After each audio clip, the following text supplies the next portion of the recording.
국민의힘 당대표 예비 경선에서 1위를 차지한 이준석 후보의 돌풍이 심상치 않습니다. 또 최근 대권 도전을 선언한 더불어민주당 이광재 의원은 경선을 연기해야 한다고 주장해 논란이 일고 있습니다. 김순철 기자와 정치권 소식 자세히 나눠보겠습니다. 안녕하세요. 네, 먼저 이 최근 정치권에서 가장 주목을 받는 인물 단연 이준석 후보라고 할 수 있는데 이 후원금이 쏟아지고 있다면서요? 네, 지난 28일 이 후보는 자신의 SNS에 10,000원의 기적을 만들어보고 싶다 이런 글을 올렸습니다. 당대표 경선 후보 후원에는 법적으로 1억 5천만 원까지 모금할 수 있는데 단 사흘 만에 계좌를 다 채웠습니다. 평균 5만 원에서 6만 원 정도 후원한 걸로 보이는데요. 100원과 300원, 400원과 500원도 각각 한 명씩 있다고 합니다. 이준석 후보 관계자는 어떻게든 돕고 싶은 2030 세대의 마음이 담겼다고 설명했습니다. 실제로 2030 남성들이 많이 이용하는 인터넷 커뮤니티에서는 이 후보를 후원했다는 글이 다수 발견됐습니다.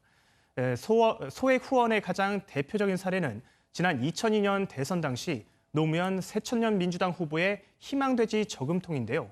보수 진영에서는 좀처럼 보기 어려운 현상이라는 평가도 나옵니다. 네, 아무래도 그러니까 더 주목받는 모습인데 이 이른바 이준석 대세로는 확인됐지만 이 본선 경선 룰이 불리할 수 있다 이런 이야기가 나온다고요?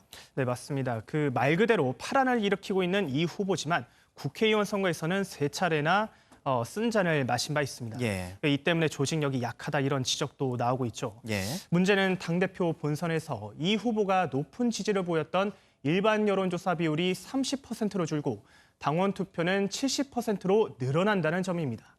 예비 경선 종합순위에서 1위를 차지한 이 후보는 당원 투표에서 31%를 얻어 나경원 후보의 1%포인트 차이로 뒤진 바 있습니다. 결국 30대인 이 후보가 보수 성향이 강한 주요 당원들의 표심을 어떻게 차지하느냐가 관건이 될 것으로 보입니다. 이를 의식한 듯 나 후보 등은 유승민계로 분류되는 이 후보를 향해 견제구를 날리기도 했는데요. 관련 발언 들어보시겠습니다. 과연 당대표가 특정한 대통령 후보에 대한 선호가 이렇게 강하면 우리가 단일 후보를 만드는 데 있어서 큰 걸림돌이 되지 않을까. 그리고 이 국민의힘 전당대회가 이제 10여일 앞으로 다가왔는데 구체적인 일정들 한번 짚어주시죠. 네, 다음 달 11일에 열리는 전당대회를 앞두고 일정은 굉장히 숨가쁘게 돌아가게 됩니다. 어제 광주를 시작으로 부산과 대전 권역 등 4차례 더 합동 연설회를 갖고요. TV 토론 역시 5차례 열립니다. 다음 달 7일부터는 모바일 투표 이틀, ARS 투표 이틀 이루어지는데요.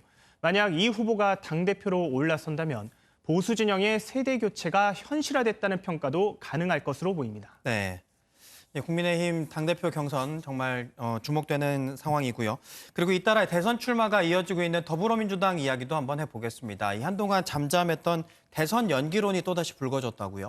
네, 지난 27일 대선 출마를 선언한 더불어민주당 이광재 의원이 다시 불을 지폈습니다. 한 언론과의 인터뷰에서요. 백신 문제가 해결됐을 때 경선을 시작하는 것이 국민들에 대한 예의라고 주장한 겁니다. 이낙연 전 대표와 정세균 전 총리가 지도부에 공을 넘긴 것과는 사뭇 다른 입장인 거죠. 민주당 당원 당규에 따르면 대선 180일 전인 오는 9월 10일까지 대선 후보를 선출해야 하는데요. 당내에서는 야당의 쇄신론에 밀리지 않도록 대선기획단을 서둘러 구성해 대선판을 바꿔야 한다는 주장도 나옵니다.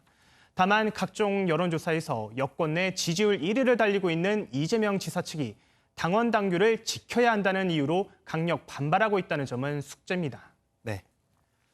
민주당 경선 연기를 두고도 당내 진통이 만만치 않을 것 같습니다. 지금까지 정치권 소식 김순철 기자와 이야기 나눠봤습니다. 고맙습니다.